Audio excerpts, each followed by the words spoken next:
तो इस कड़ी में पहला वंश है राठौड़ उर्फ राष्ट्रकूट वंश। इस राष्ट्रकूट मराठा वंश ने ईस्वी 753 से ईस्वी 982 तक ऐसे 229 वर्षों तक संपूर्ण दक्षिण भारत और उत्तर में कन्नौज तक अपना साम्राज्य विस्तार करके शासन किया। यह राष्ट्रकूट मराठा वंश मूल रूप से महाराष्ट्र के छत्रपति संभाजी नगर जिले में स्थित वेरुल यानी एलोरा गांव का था। वेरुल यह उनकी पहली राजधानी थी, जहां पर उन्होंने जग प्रसिद्ध कैलाश मंदिर और घृष्णेश्वर शिव मंदिर बनवाया, जो कि 12 ज्योतिर्लिंगों में से एक है। यहां पर राष्ट्रकूट कर्नाटक के वातापी यानी बादामी के चालुक्य मराठा वंश के अधीन सामंत के रूप में शासन करते थे। बाद में राष्ट्रकूट मराठा सम्राट दंतीदुर्ग ने चालुक्य मराठा सम्राट कीर्तिवर्मन द्वितीय को पराजित करके खुद को स्वतंत्र घोषित किया और महाराष्ट्र कर्नाटक की सीमा पर स्थित मान्यखेट को अपनी नई राजधानी बनाकर दक्षिण भारत में राष्ट्रकूट वंश का सार्वभौम साम्राज्य स्थापित किया।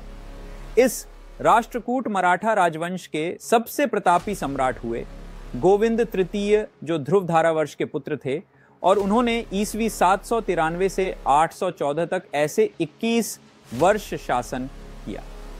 उन्होंने कन्याकुमारी तक संपूर्ण दक्षिण भारत जीत लिया और श्रीलंका के राजा ने बिना युद्ध किए ही उनका आधिपत्य स्वीकार कर लिया।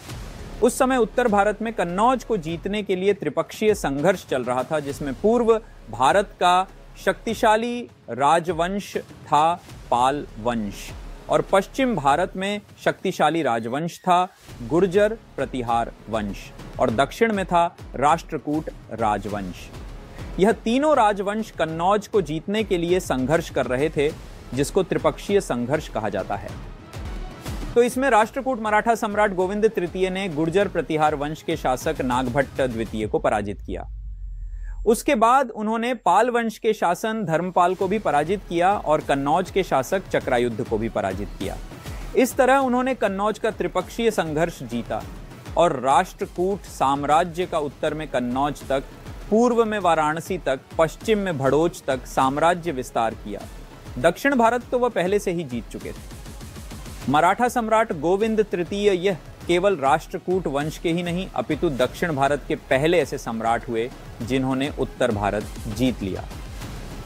इस तरह कन्नौज को जीतने के बाद राष्ट्रकूट मराठा सम्राट गोविंद तृतीय ने अपने भाई इंद्र राष्ट्रकूट को कन्नौज का शासक बनाया।